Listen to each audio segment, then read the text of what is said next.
Hey folks, Jordan Chariton live from New York. I hope you're having a lovely, lovely day. It is October 4th and a lot of news going on. So press the share button, get it out to as many people as possible. I am live on the YouTube. I am live on the Periscope. I am about to be live on the Facebook. And it is again a total mess in Washington, D.C., as the Republican Party shows you once and for all that it is the party of elite, out of touch, misogynistic, corrupt white men. Obviously, the Democrats have a lot of that too, but right now you could only point fingers at the Republican Party.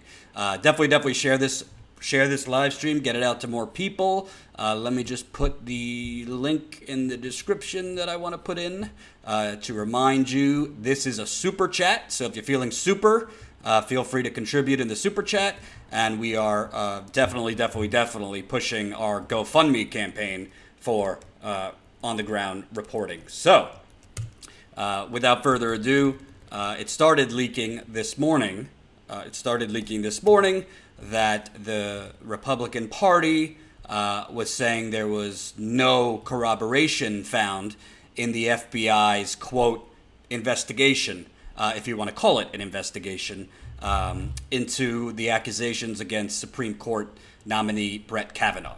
Obviously, we had Christine Ford's testimony last week, and we have Deborah Ramirez, another woman who is accused Kavanaugh, in her case, of basically thrusting his genitals on her without consent. And the FBI finished their investigation in 5 days. And essentially, if you are an objective, common sense person taking off your Democrat hat or Republican hat or progressive hat or conservative hat, I would say they probably interviewed maybe 30 to 40% of the people that could have shed some light on whether there was truthful and facts and credence to Christine Ford's allegation, as well as Deborah Ramirez. There was also Julie Swetnick, who accused them not of assaulting her, but of standing on a line outside a room where a woman was being gang raped. Thank you, Andrea, starting the day on the Super Chat, $4.99. Thanks for your reporting. We need it now more than ever. Thank you for watching, and very, very soon, I'll tell you guys a little later what I'm thinking. Ty and I will be back in the field. So, let me read to you there's literally several pieces talking about what a ridiculous sham this investigation is. I wouldn't even call it an investigation. I don't know if it's the FBI or the Trump administration that is basically putting the kibosh on them interviewing key witnesses, but this is from NBC. The FBI has not contacted dozens of potential sources in the Kavanaugh investigation. With the investigation winding down, multiple individuals who have tried to contact the Bureau have not heard back. More than 40 people with potential information into the sexual misconduct allegations against Supreme Court nominee Brett Kavanaugh have not been contacted by the FBI, according to multiple sources that include friends of both the nominee and his accusers. The Bureau is expected to wrap up its expanded background investigation as early as Wednesday, so obviously that has passed, into two allegations against Kavanaugh, one from Christine Ford and the other from Deborah Ramirez. But sources close to the investigation, as well as a number of people who know those involved, say the FBI has not contacted dozens of potential corroborators or key witnesses. Moving over to the New Yorker, who obviously has, Ronan Farrow has broken a lot of news over the last year about men, especially in the media, doing awful things.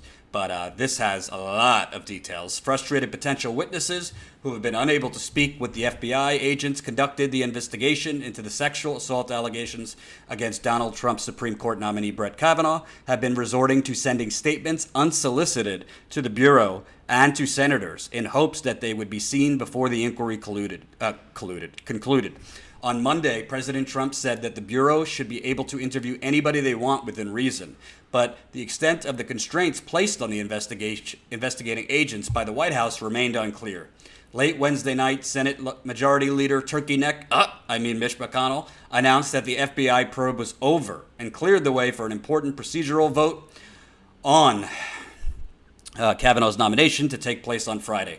NBC News reported that dozens of people who said they had information about Kavanaugh had contacted FBI field offices, but agents had not been permitted to talk to many of them. Deborah Ramirez, one of the two women who have accused Kavanaugh of sexual abuse, said in an interview that she had been hopeful that her story would be investigated when two agents drove from Denver to Boulder, Colorado last weekend to interview her at her lawyer's office. But Ramirez said that she was troubled by what she perceived as a lack of willingness on the part of the Bureau to take steps to substantiate her claims. Quote, I am very alarmed, first, that I was denied an FBI investigation for 5 days, and then, when one was granted, that it was given on a short timeline and that the people who were key to corroborating my story have not been contacted, Ramirez said. I feel like I'm being silenced. Her classmate, a classmate of Kavanaugh's at Yale, she said that he exposed herself to her during a drunken dormitory party and thrust his penis in her face, which led to her touching it against her will. Kavanaugh has denied the allegation, along with that of Christine Blasey Ford. Several former Yale students who claim to have information regarding the alleged incident with Ramirez or about Kavanaugh's behavior at Yale said that they had not been contacted by the FBI. Kenneth G. Appold was a suite mate of Kavanaugh at the time of the alleged incident. He had previously spoken to the New Yorker about Ramirez on condition of anonymity, but he has said that he is now willing to be identified because he believes that the FBI must thoroughly investigate her allegation. Appold, who is the James Hastings Nichols Professor of Reformation History at Princeton Theological Seminary, try saying that two times, said that he first heard about the alleged incident involving Kavanaugh and Ramirez either the night it occurred or a day or two later. Appold said that he was 100% certain that he was told that Kavanaugh was the male student who exposed himself to Ramirez. He said that he never discussed the allegation with Ramirez, whom he said he barely knew in college, but he recalled details which he said an eyewitness described to him at the time that matched Ramirez's memory of what happened. I can corroborate Debbie's account, he said in an interview. I believe her because it matches the same story. I heard 35 years ago, although the two of us have never talked. Appold won the 2 Fulbright fellowships and earned his PhD in religious studies at Yale. Also recalled telling his graduate school roommate about the incident in 1989 or 1990. That roommate, Michael Whetstone, who is now an architect, confirmed Appold's account and said, it stood out in our minds because it was a shocking story of transgression. Appold said that he initially asked to remain anonymous because he hoped to make contact first with the classmate who, to the best of his recollection, told him about the party and was an eyewitness to the incident. He said that he had not been able to get any response from that person, despite multiple attempts to do so. The New Yorker reached the classmate, but he said that he had no memory of the incident. And one more story that I think sheds light on the constraints that were put on. The FBI background check of Supreme Court nominee Brett Kavanaugh appeared to remain curtailed in its scope, opening up the possibility that the Bureau would again face criticism for what some will view as a lackluster investigation. Although complete details of the findings have yet to be released, the inquiry seems to have focused mostly on an allegation by Christine Blasey Ford. The Washington Post has been able to confirm interviews with 6 witnesses, 5 of whom have a connection to Ford or her allegations. In an interview on CNN, White House spokesperson Raj Shah said the FBI had contacted 10 people. The investigation was always unlikely to prove whether Kavanaugh is guilty of sexual misconduct. That's not true.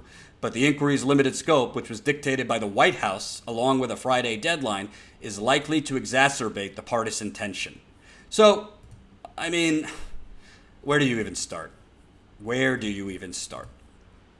First of all, the original, and share this video on Facebook, share it on YouTube, share on Periscope. And thanks to everybody watching. Thanks for Will, the $1.99 in the chat. Thanks for good reporting, he said. Thanks for watching. So it is really astounding because, first of all, the FBI was given 1 week. Last time I checked, 1 week is 7 days. Correct me if I am wrong. Is 1 week 7 days? I believe that's the case. So they finished it in 5 days. Well, if you're given 7 days, why would you not exhaust every single possible lead? why is it that they're saying, multiple outlets are saying, dozens of witnesses were not contacted? Obviously, if you only have 7 days, you might not be able to interview every single person based on logistics, travel, geography, the whole nine. But why is it if you were given 7 days, you wrapped it up in 5? That's number one. Number two, you literally have possible witnesses for Deborah Ramirez sending in their statements unsolicited. They haven't been interviewed.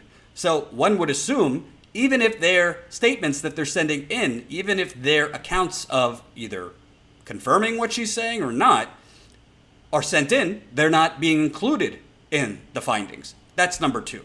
So number one, the FBI did not even use the time allotted, the full time. Number two, you have dozens of people who potentially could corroborate one or both of the allegations, not even being contacted. And number three, let's cut the bullshit, okay? The White House, Trump saying, oh, they could do whatever they want. No. Literally, you have the people in charge of what the FBI can actually investigate. Trump has been going out into America at his ridiculous re-election rallies. Starts these rallies 4 years before he's even up for re-election. He's been going around the country slamming Christine Ford, mocking her the other night, slamming the sliming and the smearing of Brett Kavanaugh, and basically saying nothing to see here. So these are the people, this is the individual that are dictating what the FBI can and cannot do. Do you see any slight conflict of interest there? I mean, obviously, Trump doesn't follow rules. He doesn't follow procedure. He doesn't care. He said he could shoot someone on Fifth Avenue. His supporters wouldn't give a damn. And he's right. He's right. But it's kind of astounding. It's kind of astounding that, number one, the people that are reading the report, the Republicans, including Jeff Flake, Susan Collins has said it looks like it was comprehensive and thorough. Well, how can you say that if there's dozens of people that are saying we have information that corroborate one or both of the accusers, but they have not been contacted? Now, if the FBI actually took the full 7 days, which they did not, if they actually took the full 7 days, that's one thing. They could say, hey, we only had 7 days. We only have so many agents. We couldn't reach all these people. There were, whatever the reasons. Then we're having a different discussion. They didn't take the 7 days. You would have to think, since FBI Director Chris Wray, is that his name? Chris Wray, has been leading the investigation and taking, by all accounts, scrupulous notes of what the Trump administration has been communicating to them, you would have to think that if it was thorough, it would have gone the full 7 days, and we would know how many people were on it. How many people did they try to contact? You're telling me that for 2 accounts, one in high school, one in college, you reached out to 10 people? 10 people? When, I'm assuming, between 2 parties where these allegations are made, there was way more than 2 people. Hey, Jen? Never mind. Way more than 2 people. So it's, I hate to use like what the Democrats are saying, because I think the Democratic Party is corrupt, and I'll get to that in a minute. But it is a sham. It is a sham. It's not a real investigation. And, Republicans are trying to put out there now, like, well, of course they would never be happy. Well, I mean, if you're legitimately looking for the truth, which the Republicans are definitely not, this investigation from the beginning was only because Jeff Flake put a gun to their head. You would interview dozens and dozens of people, and you would do it through 7 days. And we would know at least what Mark Judge had to say. So I don't know how you can call this anything other than a cover-up, not a thorough investigation. And since I'm keeping this in real time, give me a minute.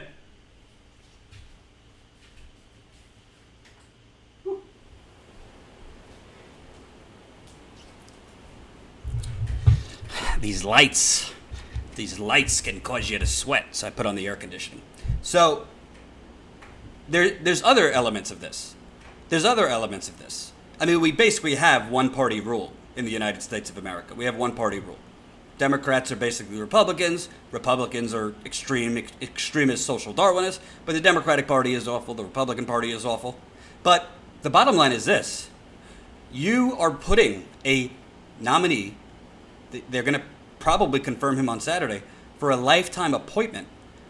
They are not they did not talk to dozens of other people. So this has the potential, when the Republicans ram his nomination through, which I predict is going to happen on Saturday. I predict that Jeff Flake is going to vote for him. I predict that Susan Collins is going to vote for him. I predict that Lisa Murkowski will not vote for him. With that said, well, you have all these other people that weren't heard by the FBI. What's going to happen when they start coming out to the media and start telling their stories that possibly corroborate it? What are you going to do then? You're going to have a Supreme Court judge going in there with a media circus of other people that tried to be contacted by the FBI, that tried to speak to the FBI, that were never contacted? So then you're literally going to have more controversy, more scandal surrounding Brett Kavanaugh. And unfortunately, we don't have a real opposition party. The Democratic Party is not a real opposition party. So you already have Nancy Pelosi saying, well, if he is confirmed, we're not thinking of impeachment processes. Because the Democratic Party, by the way, I saw Michael Moore's new movie last night, Fahrenheit 11/9, and you really need to see it. It was one of the best movies I've seen from him, and I've seen political documentaries, period. It was amazing. And there's one part where he literally splices together, like, a minute straight of just Democratic Party officials using the word compromise and how much the Democratic Party compromises. Not for us, for their donors. Not for us, for their donors. But Nancy Pelosi already saying, oh, we're not going to impeach him. What's the point of having an opposition party? So basically, 5-day investigation when you could have had 7. Didn't talk to dozens of people that could corroborate. We have no idea what Mark Judge said. They did not even interview Christine Ford, saying, oh, well, she spoke under oath. She spoke at the Congressional Committee, so we don't need to interview her. Didn't interview Brett Kavanaugh.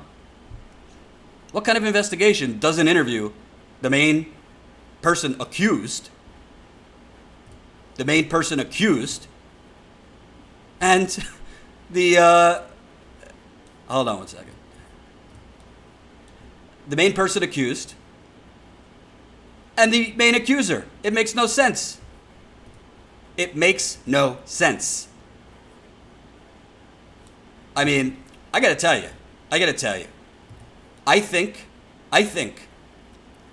Brett Kavanaugh is a ticking time bomb. Because I think that the bottom line is this.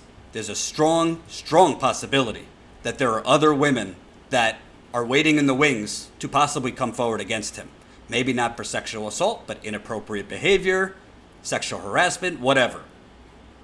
There's a strong possibility that that's going to come out after he is confirmed. And there's a strong possibility that knowing Donald Trump, repeat the lie, knowing the Republican Party that simply lives in fear of Donald Trump and doesn't give a damn, does not give a damn, they're basically just going to pretend that it's not happening, and we're possibly going to have a sexual predator on the Supreme Court to then vote on things like Roe versus Wade, possibly, equal pay for women, workplace rights. Tell me what you think in the super chat. Again, it's a super chat. I got to tell you, I'm not surprised. I'm not surprised at all because this is the Republican Party. This is Donald Trump. Donald Trump is now, first Donald Trump said it was the Mexicans and the Muslims. Now he's dividing it men versus women. I don't know if you heard him, but he put out a potential new hashtag he too. So Donald Trump is now apparently the main victims, the main people that we need to worry about are men in society being falsely accused. And if I'm keeping it real, because I always keep it real, I know what that is like. But every situation is different. So my situation is not a uniform thing for every other situation. I am inclined, when a woman comes out and makes an accusation, I'm inclined to believe her.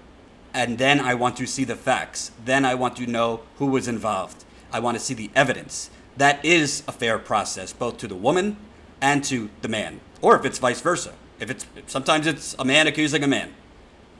But Donald Trump is now creating it's not even a culture war, it's a gender war. I mean, his rally in Mississippi, besides looking like a Klan rally, where he mocked Christine Ford, oh, she had one beer, which was, I mean, just when you think Trump could kind of like, there is no bottom, there's a basement. Sydney, hi. She said, hi, Jordan.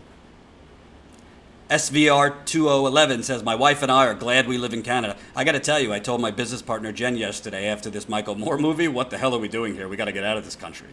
I sometimes feel that way, but I will not leave. We have too much corruption to fight here. Dr. Winston O'Boogle, the FBI is not a friend to the right or left. Cheryl, hi, Jordan. Endo, Trump hates anyone in his way of his ego. That's true. But it is really, really astounding to me. And the bottom line is, we're looking at a potential. This man gets confirmed. You might have protests outside of the Supreme Court every single day that they have a ruling. You might have protests outside the chambers of the Supreme Court when they're hearing from attorneys.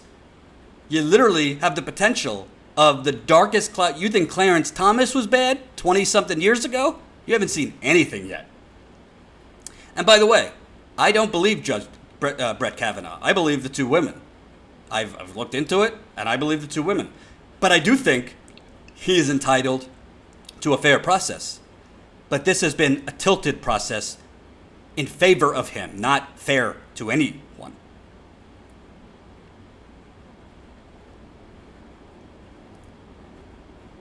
It's disgusting. It's disgusting.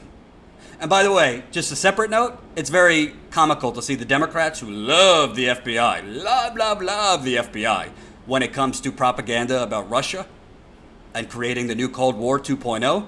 They love that. But when it doesn't suit them, the FBI is terrible. This is a sham.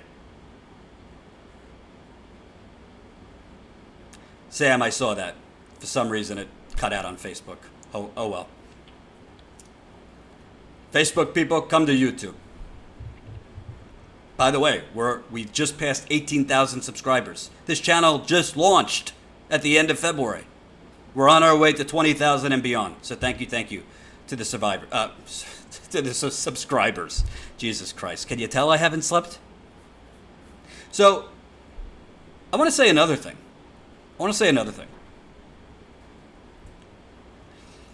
This is also about the corporate media. Thanks for the $5, Edwin. Thanks, Jordan. Love your work and reporting. Thank you. And I'm going to have some news about where we're thinking of going as far as reporting. If you don't know, for all 282 of you watching, which I'm super, super excited about, we launched a GoFundMe for our reporting about 3 weeks ago. And we are already at almost about to hit 7,500. Our goal is 50,000. It's definitely going to take a bit, but we're already at 7,500. Our goal is to hit 15,000 by the end of October. I am really, really encouraged that we have 141 people that have contributed. If you're not aware of it, it's all for our reporting. Ty and I want to get back in the field. My preference is to get out in the field basically now and be able to go to multiple places instead of going to one place and then popping back home. We want the funding to do that. This is not our long-term business model, but this is a way for us to get it off the ground, to get out in the field. You could contribute as much as you want or as little as you want. $100 gets you either a hat or a shirt. That would be a status coup hat or a shirt. $127 gets you both. So we've had a ton of people contribute either 100 or 127. Thank you. And even if you can't do that, $5, $10, $15, it really makes a difference. We are not an outlet that's going to be taking your money and then not doing what we say. So I, myself, and Ty will be out in the field. Hopefully, I'm going to get to that a little later, what we're looking at. But hopefully as soon as this week or next week. So I'll put the link here. The link's already in the description of this video, but I'm going to put it in the super chat too. Would love, we're almost at 7,500. Let's see if we can get to 8,000 by the end of this live stream. I believe in miracles. I do.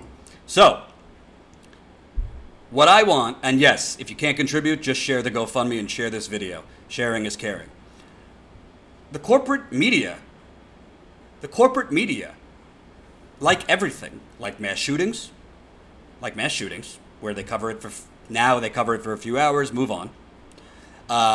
When they covered, if they cover any type of finance, I mean, they literally covered a New York Times story, which was a good story, basically saying that Donald Trump got funneled over $500 million to him by his father, self-made billionaire, that his family broke all sorts of tax laws. They covered that for a day, now they move on. And this is what they're going to do with Brett Kavanaugh. So I am telling you right now, record this video, save it. They're going to ram him through. His confirmation is Saturday. They're going to ram it through. And then what's going to happen? You're going to possibly have other women coming forward. I can't get into details because the conversation was off the record, and I respect that as a journalist. But I did have a conversation the other night with a woman linked to all this. I can't really say more, but it is my belief, based on that conversation and other reporting that's been out there, that there are other women that might be coming forward. I am not just recklessly speculating. That is based on a conversation I had with a woman, as well as some other reporting. So the media, what's basically going to happen is they're going to rah-rah for the next day or two, going to say, oh, this is a sham. Then they're going to cover the hearing. Then you're going to have the Sunday morning shows that are going to say, oh, this was a sham. Oh, this was not right, blah, blah, blah, blah, blah. And then they're going to move on. They're not going to actually, like, keep trying to find accusers. They're not actually going to go try themselves. If the FBI won't speak with these other people, the media is certainly not going to do it. Thank you, Triana Be Fine, for the $10 in the super chat. Kavanaugh was chosen because he comes from privilege and will rule for the privilege. I agree. I also think he was chosen because he has been outwardly saying the president cannot be prosecuted. And he says the executive office has unprecedented powers that they cannot be, the executive, meaning the president, cannot be prosecuted. I think that's a big reason why Trump wanted him. And because he's written in the past that to him, Roe versus Wade, there is still some legal arguments out there. It's not, totally solid and concluded law. Sydney says, considering the smears and death threats, who wouldn't want to go public? There's a lot of people who don't want to go public because of the smears and death threats. Ron says, do what? There's no given time. There's no given place. The number of people are unknown. That's not true, Ron. There's dozens of people that the media are saying have actually reached out already unsolicited to the FBI saying, we want to be contacted. And there is time. They concluded it in 5 days. They were issued 7 days. A lot could be done in 48 hours. Now, if the FBI would have done this for 7 days, would have contacted, 20 people. Right now it's about 9 or 10 they contacted and spoke to. And then said at the end, hey, we only had 7 days. This is what we were given by the Senate Judiciary Committee and the president. That's one thing. But they did not follow and push this for the full 7 days. There's no reason, if you have 2 extra days, to not take those 2 extra days if you're really looking for the truth, if you're really trying to exhaust every single lead, if you're really trying to get information from every single person that could possibly corroborate these accusers' stories or possibly, not discredit it. There's no reason not to do that unless you have shackles on you from Trump and from the White House, which I think is quite possible.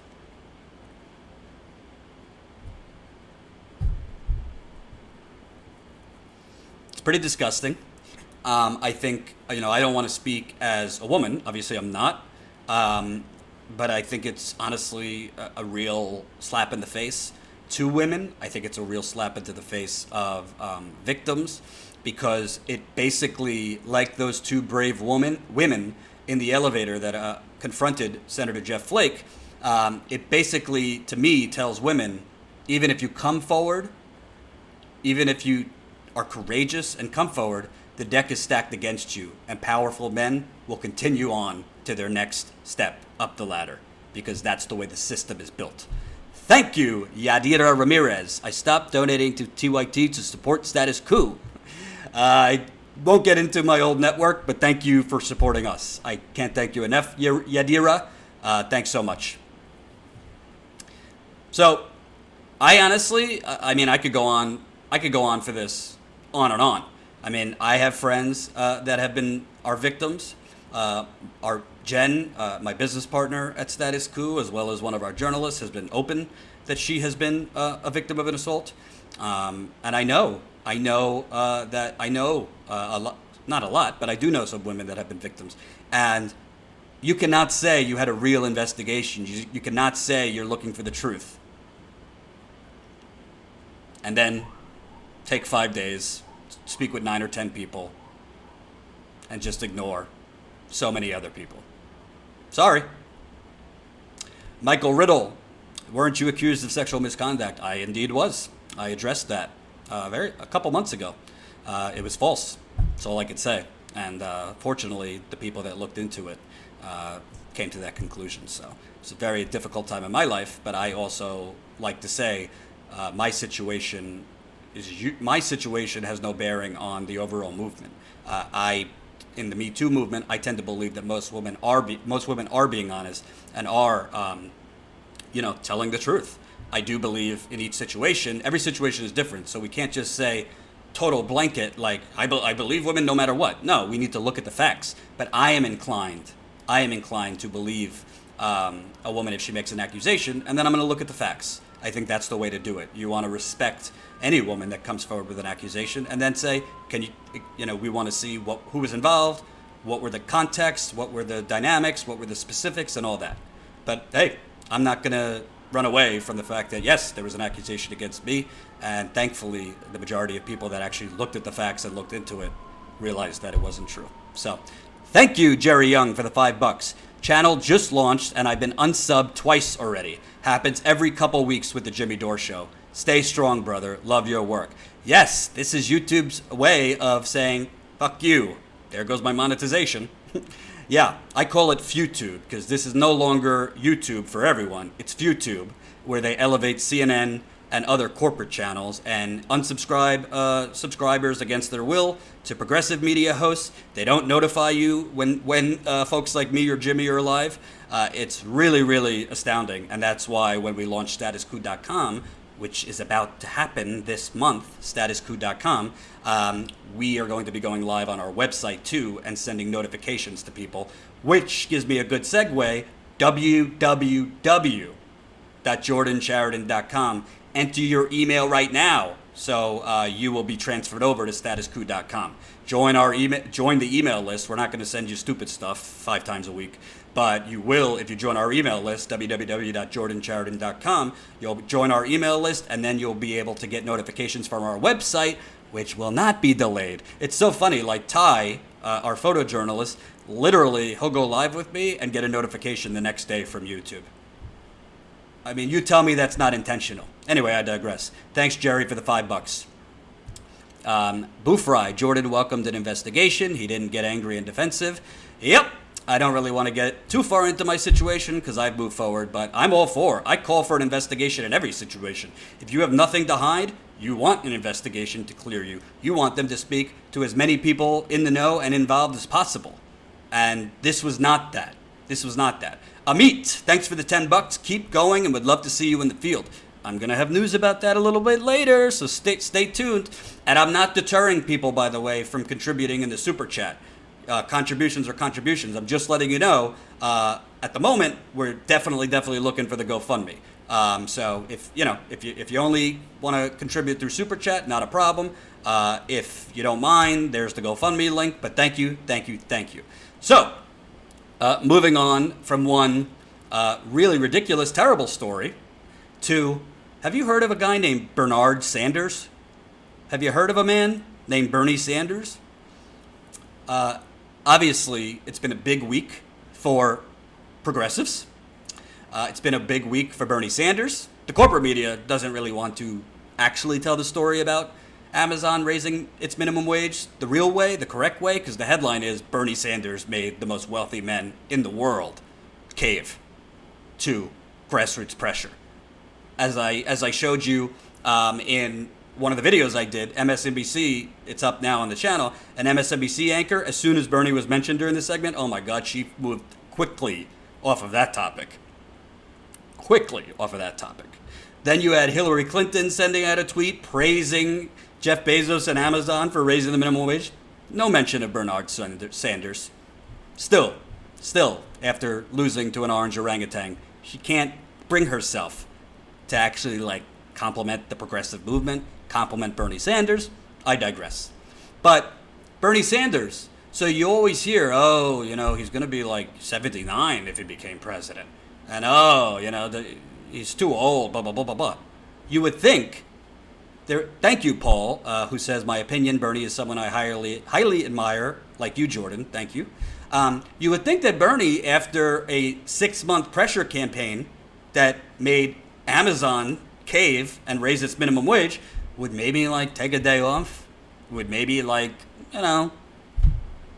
take a breather, go out to dinner with Jane, have a victory lap. It's a huge accomplishment. If the only thing a politician accomplished in their career was forcing the richest man in the world, somebody who makes $66,000 every 10 seconds, God knows how much money he's made since I've been live, that would be pretty good if that's the only thing you could accomplish.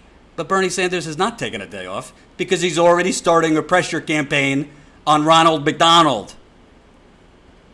Now, I have to admit, when I was at the Young Turks, and since I've been at the Young Turks after the fact, I have unfortunately ate way too much McDonald's on the road. I do like my chicken nuggets, even though it's not real chicken. I know it's bad for me. It's probably part of my digestive issues that I've been having. I have eaten McDonald's quite too much on the road. But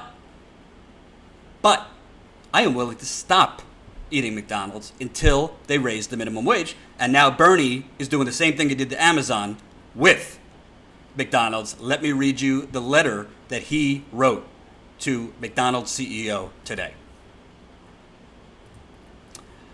As I'm sure you know, Amazon, Whole Foods, and the Walt Disney Company recently raised the minimum wage for its workers to $15 an hour. I am respectfully asking you, as the CEO of one of the largest fast food chains in the world, to do the same. If McDonald raised the minimum wage to $15 an hour and respected the constitutional rights of your workers to form a union, it would set an example for the entire fast food industry to follow. Today, McDonald's pay wages that are so low that many of its workers need food stamps, Medicaid, and public housing to survive. According to one study, U.S. taxpayers are subsidizing the low pay at McDonald's to the tune of $1.2 billion a year. $1.2 billion a year. In my view, that is unacceptable. McDonald's is not a poor company. Last year, it made over $5.1 billion in profits and rewarded the wealthy shareholders with over $7.7 billion in dividends and stock buybacks. God, that's sick. If McDonald's can't afford to give its shareholders $7.7 billion, it could afford to pay all of its workers $15 an hour. I have met with, and my office has spoken to several McDonald's workers who are not able to make ends meet. One McDonald's worker said, quote, "We're tired of surviving, we want to live." Oh, God, that's powerful. We are tired of surviving, we want to live. We can't even survive off $7.25. Another said, "We don't want to rely on assistance programs anymore or figure out how we're going to pay our rent or afford our next meal." In the year 2018, no one in America, especially those working for a profitable corporation like McDonald's, should be living in poverty.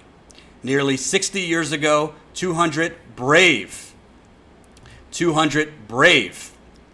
fast food workers kicked off the Fight for 15 at a McDonald's in New York City. Today, their demands for $15 an hour and union rights spread across the country and turned what once seemed impossible into an inevitability. More than 15 strikes later, 22 million workers have won raises totaling more than $62 billion. New York, California, Massachusetts, Washington, D.C., Seattle, Washington and then D.C., Seattle, Minneapolis, and Flagstaff are all on the way to raising the minimum wage to $15 an hour. With more than a fifth of the country on the path to $15 an hour, it's time for McDonald's to listen to the needs of its workers and join the growing number of companies paying its workers a living wage. Signed, Bernard Sanders. So it's not just me who says Bernard Sanders. And thank you to Hugh Edwards, who just dropped $20 to the super chat. Thank you very much. So, first of all, I'm 32, so I'm a little younger than Bernie. I don't have the energy Bernie has. Like, when I break a story, I rev up, and then I like to take a day off. This man, if anyone wants to talk about his age in terms of running for president, they are full of shit. And thank you, Turbo, for the $4.99. He says, or she says, USA has been under the thumb of right-wing coup since Allen Dulles constructed the CIA. Assassination of Kennedy was nail in the coffin. You know, the CIA is really the capitalist's invisible army. Capitalism's invisible army. That's what the CIA stands for. So, Bernie Sanders, I mean, it's going to become kind of an unsustainable position for companies like McDonald's, and then Burger King, and Walmart to not pay at least $15 a worker. And I want to make something clear because I've seen some of the comments under these videos. I don't think $15 an hour is enough. But there's a difference between accepting incrementalism, which I do not accept incrementalism. I've done videos on that. Incrementalism is really code for take crumbs and shove it up your ass. I'm not for gradualism or incrementalism. So I don't think going, in some cases, from $10 an hour to $15 an hour is incrementalism.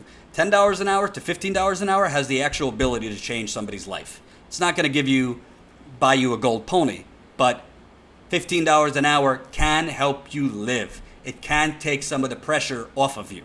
So just because we want what it should be, according to inflation, some estimates say $22 an hour, some $25 an hour should be the minimum wage. I agree, because prices are going up in all areas. I just had ice cream the other night, and literally for a double scooped cone, it was $10.25. Boo Fry, thanks for the $4.20. For those of you who say Bernie sold out, shut the fuck up, Boo Fry says. There goes my monetization. Potty mouth. But $15 an hour, although it's not where we want to be or where we need to be, it is a major step in the right direction. For those of you who don't see that, I think you need to be a little more open-minded and reasonable. It's a step in the right direction. So, we saw Jeff Bezos, who's the richest man in the world. Most rich people, and I'm not saying all of them, most rich people really don't like being called out for being greedy. Most rich people really don't like it to be known to the masses how greedy they are, how poorly they treat their workers, how many homes they have, how many yachts they have, how many cars they have, how many vacations they take. And that's what Bernie did with Amazon, and that's what he's going to do with McDonald's. And I would argue, more people in America have a visceral emotional response, would have a visceral emotional response to McDonald's treating its workers wrong and not paying its workers than Amazon. Amazon is a relatively new thing. It's only been around for over a decade. Most people use it, but everybody remembers McDonald's.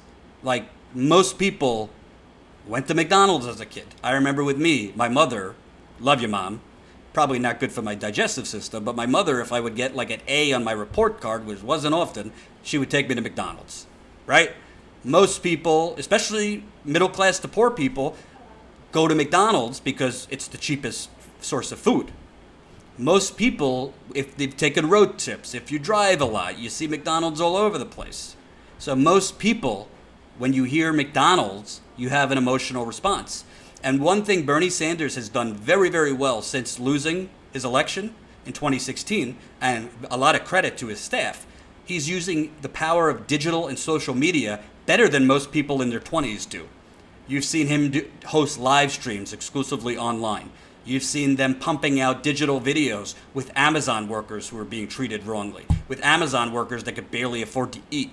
That's coming for you, McDonald's. That's coming for you, McDonald's. I mean, it's not a coincidence that Bernie Sanders basically took a quarter-mile victory lap on Amazon and now is starting on McDonald's.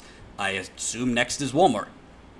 So, what is the McDonald's CEO going to do? Is he just going to fly under the radar? Is he going to do what Amazon originally did and said, your statistics are wrong, Bernie, and this isn't fair, and you're being mean? And by the way, one thing that Bernie did not do in his fight against Amazon, which I personally think you might want to try with McDonald's, let's name the names of these shareholders. Let's name the name of these greedy shareholders. Because let me tell you something. I'm not against if people invest in a company, them wanting a return on their investment. I'm not against that. I am against if those people are taking such hordes and hordes of dividends and money, knowing full well that the actual labor and the workers producing their dividends, reducing their return on investment, are literally choosing between paying for medication or food. And I have met those people. So let's name the names. Who are these shareholders? Let's ask them what they think of McDonald's workers, in some cases not even making more than $10 an hour. Let's see what they think about, I'm assuming, based on what I know of fast food work, them not really getting a full, healthy level for a lunch break. I'm assuming I'd like to know what the shareholders think of their crappy health care provided, while McDonald's CEO is hoarding money. 5 point something billion in profit a year, and you can't pay workers $15 an hour?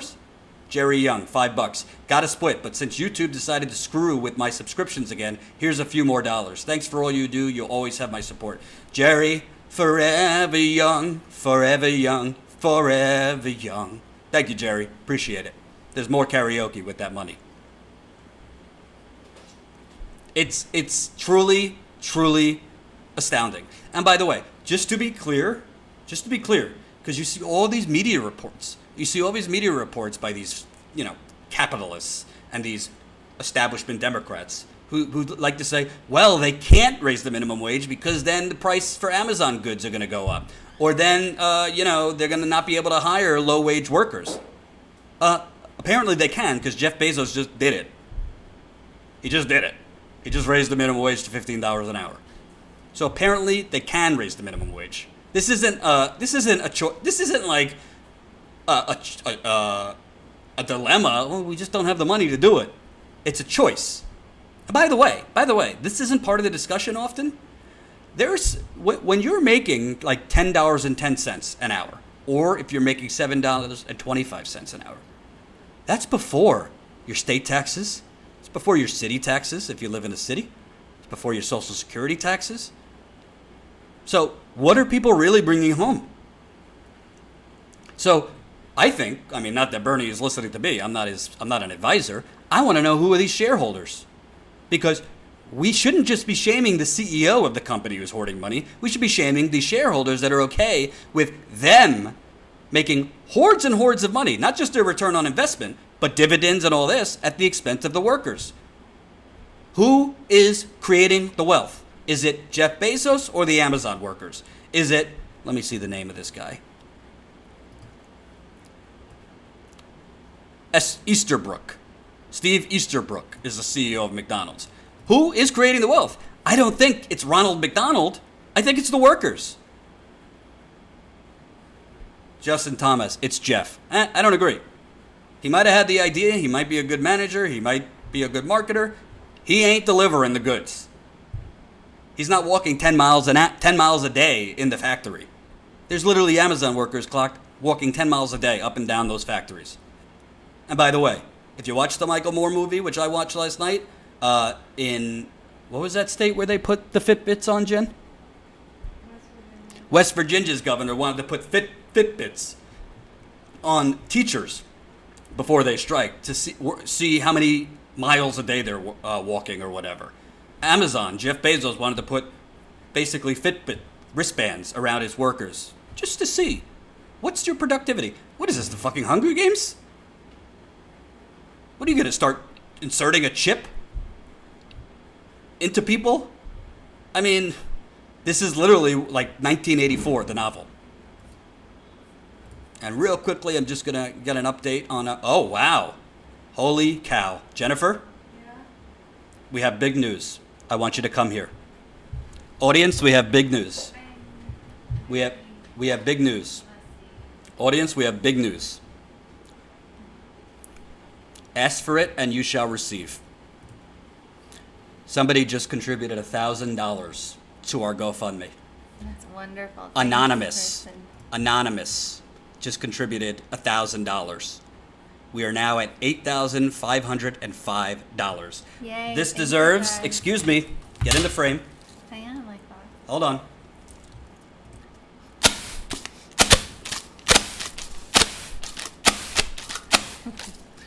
We're gonna, in post-production, we're gonna put a song on and everything for this. Yay. I don't know who that was. If you don't mind, I would love you to email me, whoever contributed the $1,000, so I could thank you personally and probably hop on the phone with you because I love you, he or she. That is amazingly generous of you, and it is also amazing that you don't want any credit for it, which I will respect. But you can email Jordan at protonmail.com. That's email Jordan at protonmail.com. This makes Tommy Taifi and my efforts to get back on the road a lot easier. I was just going to say, you're talking about maybe going back as soon as tomorrow. Yes, which I'm going to get to after the Bernie story. Sorry to interrupt the Bernie mojo, but somebody left $1,000, and I just want to say thank you. So email Jordan at protonmail.com. Whoever did that, I won't reveal your name if you don't want. Thank you, thank you, thank you. And by the way, I want to make something clear. We are not, we are launching Status Coup. If you're not familiar, this is our logo. Our business model is not GoFundMe. We are using this as a catalyst to start the business because I'm going to keep it real. I've gotten some offers to take some funding from certain places that I didn't want to take the money. We didn't want to take the money because we're not taking any shortcuts and we're not taking the easy way out. I don't want to take any money from special interests. I don't want to take any money from larger media outlets that want part of us that I think are terrible. So to start out, we're going straight to the people, and the people are delivering. We have over, let's see what we're at now, 143 people have contributed $8,505, and our goal is to get to $15,000 by the end of the month. As a journalist, it's amazing when you could go out in the field and actually dig, actually investigate, and not have to look at your calendar for, oh God, we only have enough money for like 4 days. I'm not going to lie to you. That sometimes happened when I was at the Young Turks, where I wanted to stay longer, and it wasn't possible because funding is funding. So Sam said it, the people's journalism. I agree. One more thing on Bernie Sanders. I don't want to hear the talking point that Bernie Sanders is all talk and can't get anything done, or that Hillary Clinton is the progressive that gets things done. Over. I don't want to hear it. If I hear it from any Democrats, I'm coming for you. I'm coming for you. Bernie Sanders has an army behind him. And let's not forget the Fight for 15 movement that's been going for years. It's not just Bernie. But Bernie Sanders has an army behind him. Don't just think that Amazon was getting heat from Bernie Sanders. They were getting heat from American citizens. They were getting heat from their workers. They were getting heat from people in Washington State, where their headquarters is, and all over the country. So when you apply, I always say it about government officials. I also say it about the media. When you apply pressure, when you build a furnace under the powerful people's behinds, you make them do the right thing. You make them do the right thing. So I'll keep reporting on Bernie's efforts with McDonald's. I hope he starts blowing up these shareholders. I hope he starts going after Walmart, which he's been mentioning. I remember when I was in Alabama at the Young Turks, covering the fact that Alabama's city council, so the elected city council, had raised the minimum wage to $10.10 from $7.25. Not enough, but something. And then the all-white legislature blocked them. I know, the threat to democracy is Russia, not our own officials, right? Sydney Samsara says, Jordan, do you need a bit of music for production purposes? Sydney, I'm open.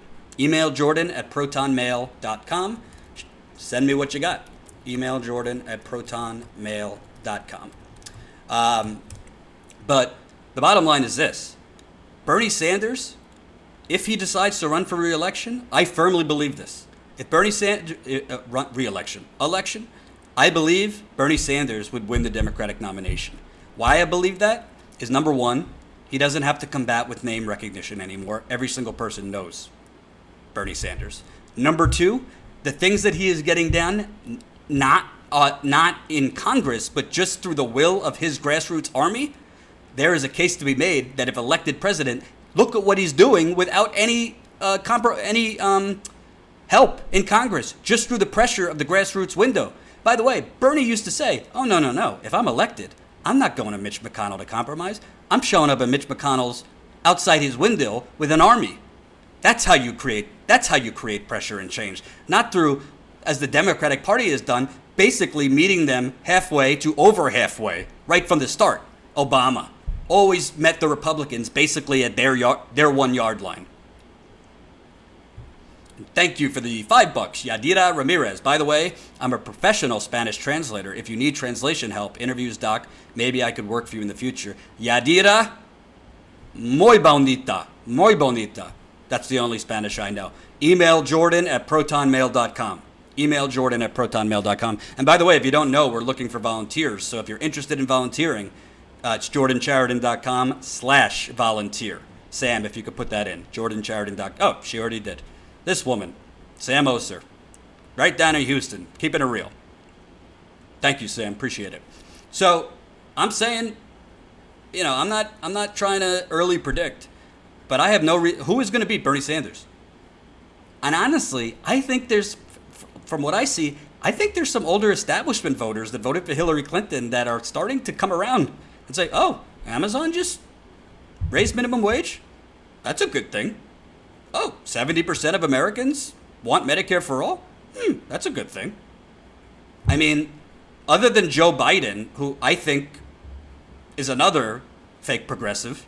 I mean, the media is already writing puff pieces for Joe Biden, but voted for NAFTA, voted for the Iraq War, voted to deregulate the banks. I mean, he's voted to deregulate the media, voted for welfare reform, voted for the crime bill. This is not a progressive.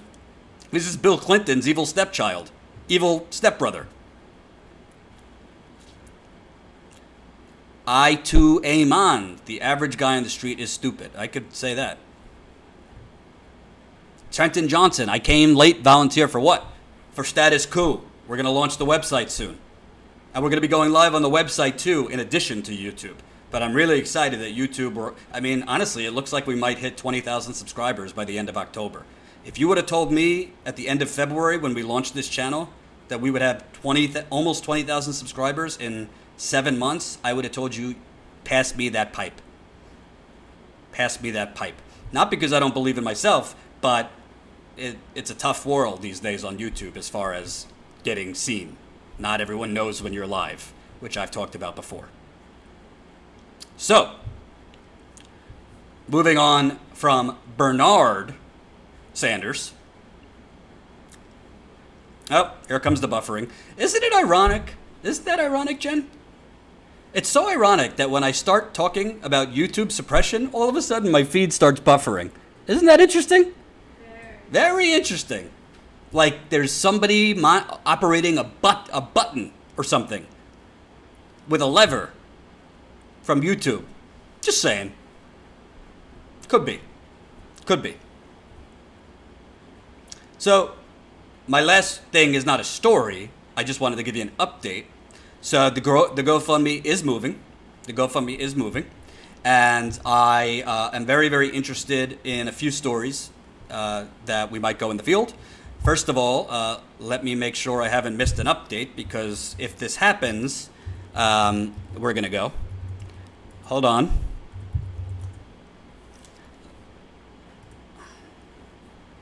So, yeah.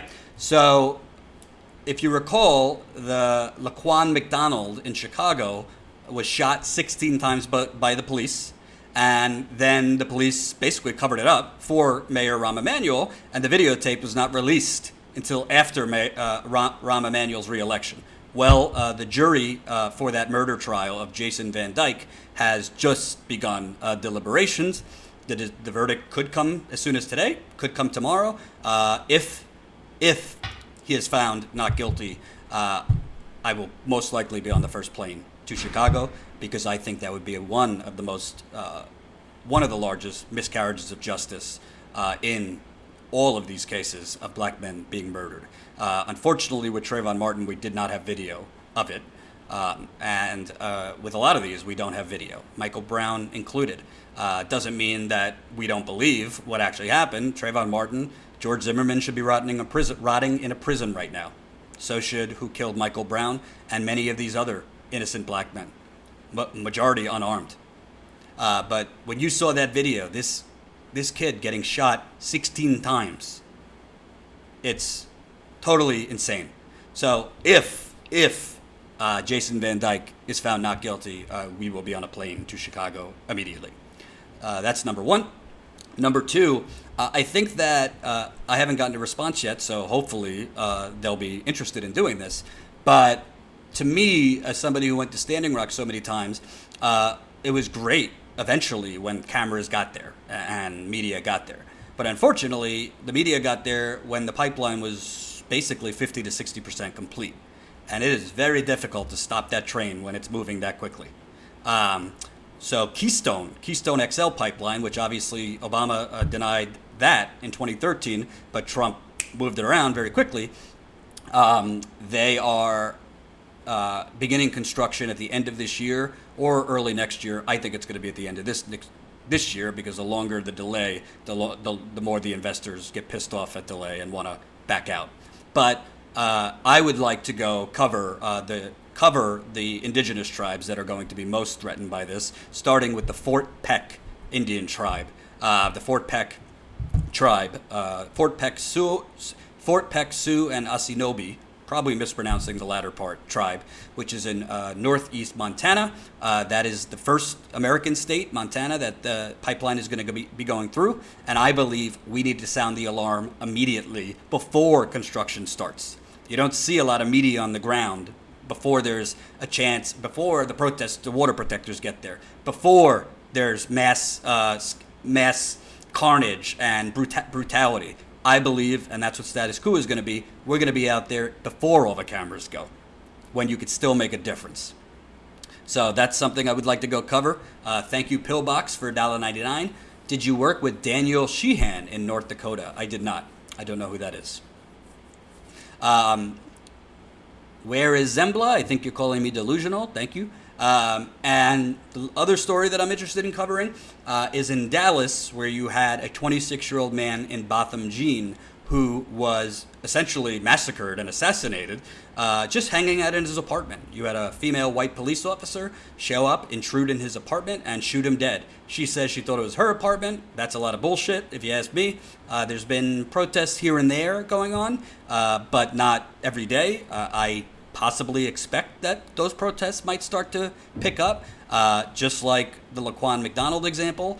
This is a huge miscarriage of justice. It is totally absurd that she was let out on bond and she's not in a prison cell waiting for trial. That would not happen to a black cop, let me tell you. It would not happen to anyone who did that. But police officer let out on bond, and she's doing whatever she's doing until a trial, which might not come for a year or two.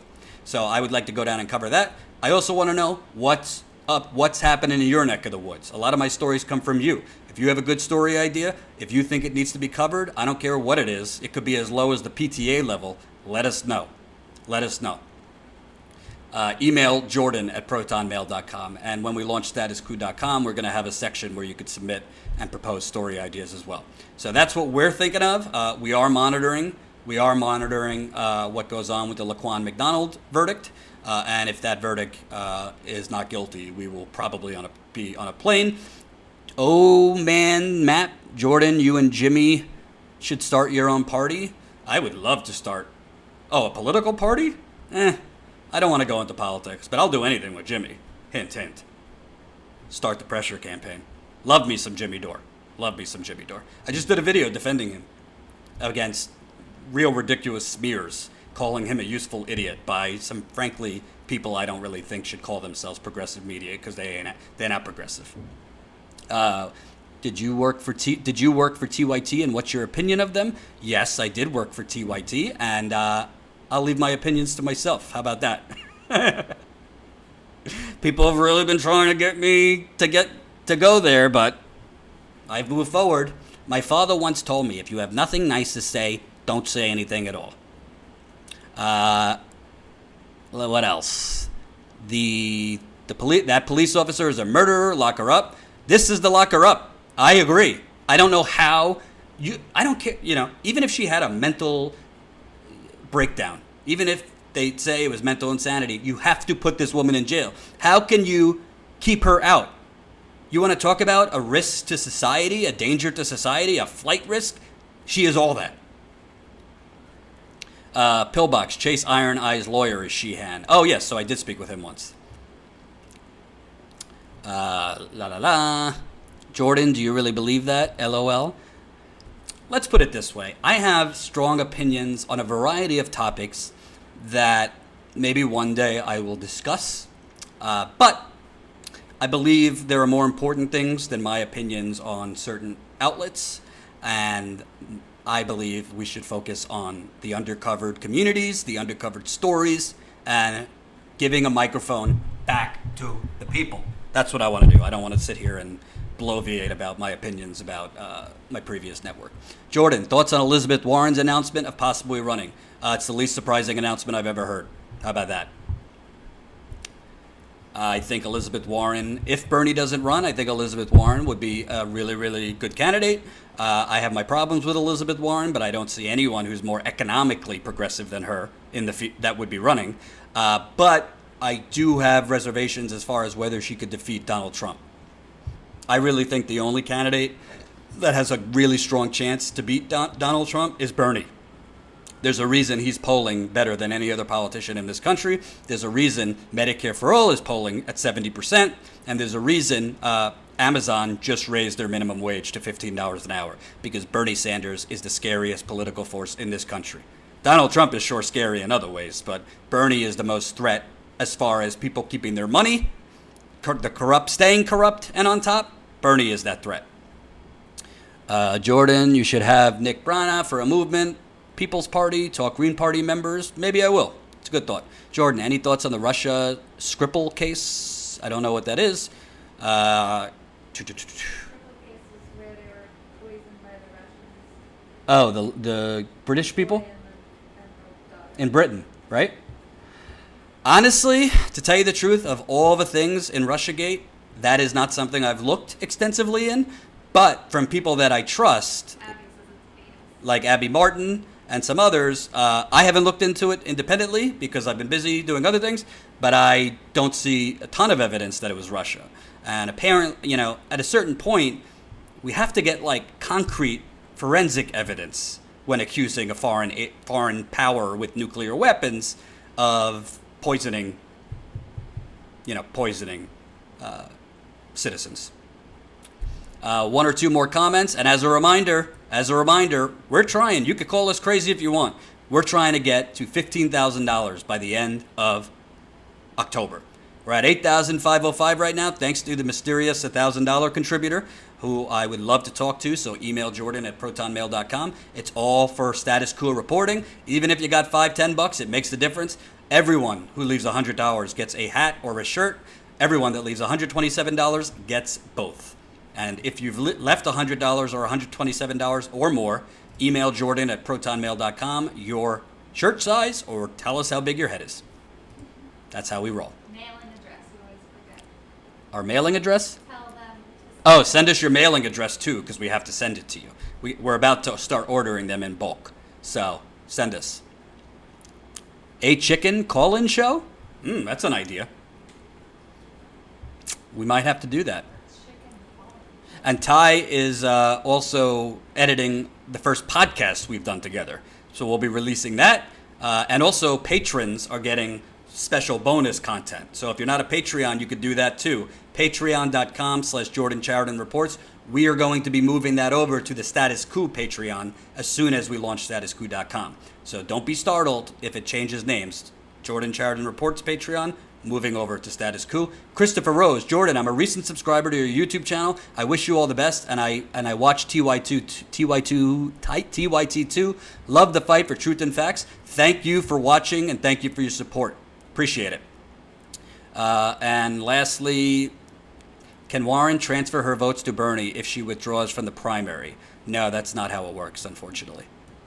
I mean, she could tell her people to vote for Bernie, but it's not like electorally those votes would go to Bernie. So, thank you for watching. I will come back if there's anything new breaking on Kavanaugh or anything else. Share these videos. Even if you can't contribute, even if you can't become a patron, if you can't contribute to the GoFundMe, whatever. Share it, share it, share it. We obviously cut up these live streams into shorter videos for the ADD generation, including myself. But sharing is caring. Thank you, thank you, thank you. And remember, most people are not lacking compassion. Most people don't know what the fuck is going on. Peace out.